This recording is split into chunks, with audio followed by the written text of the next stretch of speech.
vantagens e desvantagens da autodefesa no processo administrativo disciplinar. Este é o tema do nosso vídeo de hoje, que foi sugerido por um dos meus seguidores e que eu achei de grande relevância, porque este conhecimento pode fazer a diferença entre o servidor ser condenado ou absolvido em um processo administrativo disciplinar. Agora que você já conhece o tema do nosso vídeo de hoje, seja bem-vinda a este canal. Eu sou Suélia Souza, ajudo o servidor a evitar demissão em processo administrativo disciplinar. Sou uma servidora pública federal aposentada que tem como propósito de vida ajudar a minha categoria profissional de servidor público. Então, se você é um servidor público ou se você gosta de aprender, conhece um servidor público, você quer trabalhar com a defesa do servidor público, não importa. Se de alguma forma você tem interesse nesse conteúdo e ainda não está inscrito aqui no canal, aproveite para se inscrever, aciona lá o sininho, assim você não vai perder nenhum conteúdo que eu postar. E semanalmente, aqui nesse canal, tem assunto de interesse dos servidores públicos. Antes de entrar no assunto específico do nosso vídeo de hoje, eu quero esclarecer que tudo que eu vou falar aqui hoje não foi extraído em nenhum livro e em nenhum manual. Foi obtido através de experiências vividas e compartilhadas por mais de 10 anos, atuando como presidente de comissão disciplinar instaurada no âmbito da administração federal. Ou seja, o que eu vou passar para vocês, o que eu vou compartilhar nesse vídeo de hoje, são meus conhecimentos e minhas experiências vividas e compartilhadas. Não de ouvir dizer, mas de testemunhar mesmo. Existem vantagens e desvantagens no fato do servidor fazer a sua autodefesa no processo disciplinar, ou seja, do servidor se defender sozinho. Eu vou elencar para vocês duas vantagens e duas desvantagens, porque assim o servidor tem condições, tem parâmetro para escolher aquilo que for melhor para o seu caso. Vamos às vantagens. A primeira vantagem é que o servidor é a pessoa que mais tem conhecimento sobre os fatos em apuração. E por ele ser a pessoa que mais tem conhecimento sobre os fatos, ele vai saber, por exemplo, durante a oitiva de uma testemunha, se aquela testemunha está respondendo com a expressão da verdade ou não. Ou se ela está mascarando, ela está tentando destoar. E isso faz toda a diferença na hora de construir uma defesa. Portanto, a maior vantagem que eu vejo na autodefesa no PAD é o fato do servidor acusado ser conhecedor, o único, inclusive, conhecedor sobre os fatos imputados à sua pessoa. Veja bem, a testemunha, ela conhece sobre algo do fato, não ele inteiro. A comissão, ela só conhece sobre a versão que está registrada na denúncia. O defensor, ele só vai conhecer aquilo que ele ouviu, que ele leu nos autos ou que ele ouviu do servidor. Mas ele não é conhecedor profundo, ninguém. O servidor acusado é o único. Portanto, fatos que uma pessoa que desconhece poderia passar desapercebida, para o servidor não vai, porque ele vai perceber na hora, não foi desse jeito não. Porque, gente, no PAD, é bom que vocês saibam que um detalhe faz a diferença e pode mudar o rumo da apuração. Então, é muito importante o servidor ficar atento e a maior vantagem é que ele é o maior conhecedor das imputações. A segunda vantagem é que o servidor é a parte mais interessada em descaracterizar a denúncia. Porque do resultado daquela apuração depende o seu emprego, é o seu cargo que está em jogo.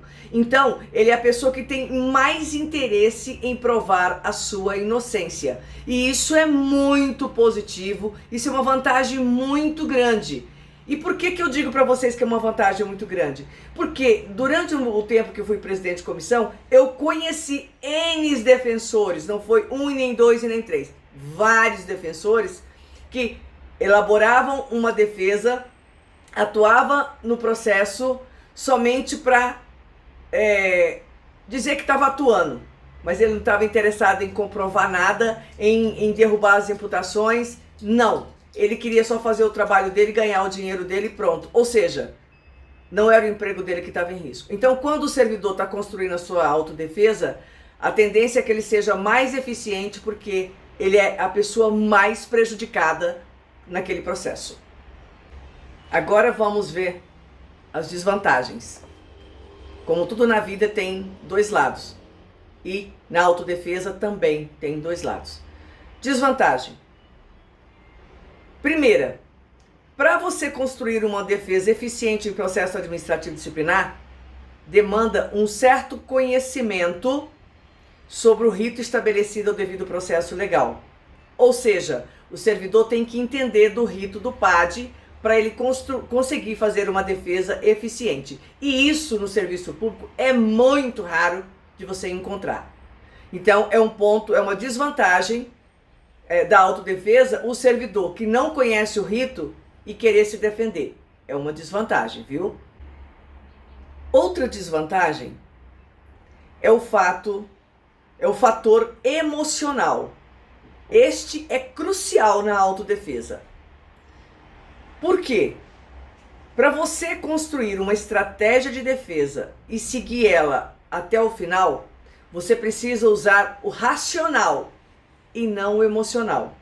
E o que eu mais testemunhei foi servidores desequilibrados, tendo crises de ansiedade, crise de pânico, crise nervosa durante uma oitiva ou enquanto ele estava tendo vista dos documentos acostados aos autos, as provas de desfavor da pessoa dele. Isso porque o fator emocional está envolvido.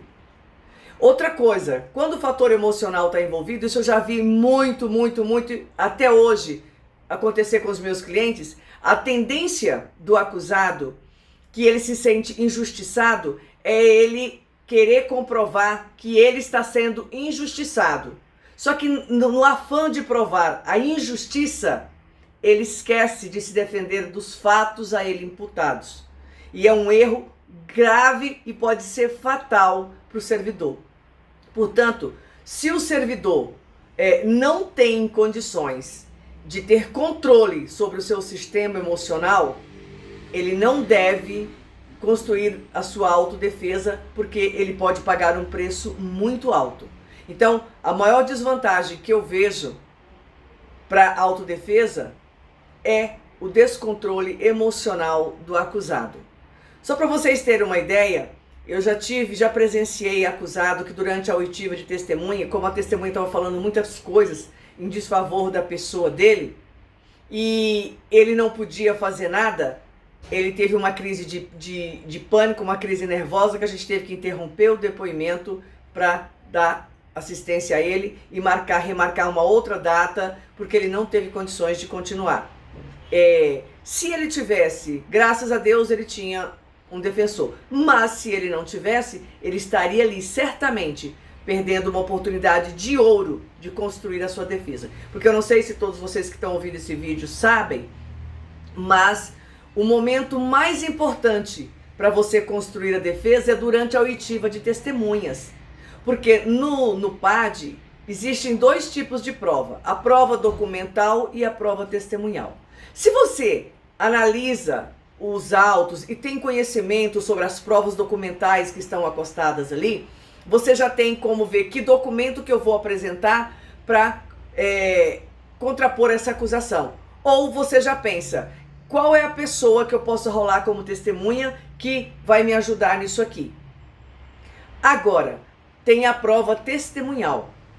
A prova testemunhal, ela tem um valor muito grande, principalmente em processos que o objeto da acusação é comprovado através de depoimento e não de documento, que é os PADs persecutórios, que são os mais perigosos. Mas esse aí é um assunto para um outro vídeo. Mas o servidor, ele precisa estar atento e com seu emocional controlado durante uma oitiva de testemunha, porque se a testemunha falou algo em desfavor da sua pessoa, ele tem que exercer o seu direito de contraditório e na hora de reinquirir a testemunha, ele tem que elaborar para ela uma pergunta de forma a descaracterizar a acusação que ela fez anteriormente contra ele. E se o servidor não tem controle emocional, ele vai perder um momento de ouro de construir a sua defesa. E eu testemunhei muito esse tipo de descontrole. Então, o fator emocional é a maior desvantagem para a autodefesa. Inclusive, eu me lembrei, falando sobre o controle emocional, o descontrole emocional, eu me lembrei de que quando eu era presidente de comissão, por vezes, eu precisei chamar acusados que não tinham defensor, que estavam se defendendo sozinhos, para alertá-los de que eles precisavam parar de ficar querendo comprovar a injustiça que estava sendo injustiçado e focar em se defender dos fatos. Eu precisei chamar eles à razão para eles não serem prejudicados. Mas isso não é uma obrigação e não é uma prática que eu vejo de presidente de comissão. Então, o servidor ele tem que ter cuidado com isso. Portanto, como vocês já perceberam, a autodefesa no PAD, ela pode ser muito perigosa se o servidor não tiver conhecimento e não tiver controle emocional necessário. Agora, na minha opinião, a coisa mais eficiente que existe é a autodefesa, desde que o servidor tenha conhecimento sobre o rito do PAD e tenha o autocontrole emocional. Porque veja bem, ele é a pessoa mais indicada para se defender, porque ele melhor do que ninguém conhece os fatos. E depois, ele é a pessoa que mais tem a perder no processo. Então, inclusive, enquanto presidente de comissão, eu encontrei alguns servidores que construíram defesas eficientes mesmo. Eles não deixaram o fator emocional interferir durante a instrução probatória. Porque o perigo é este.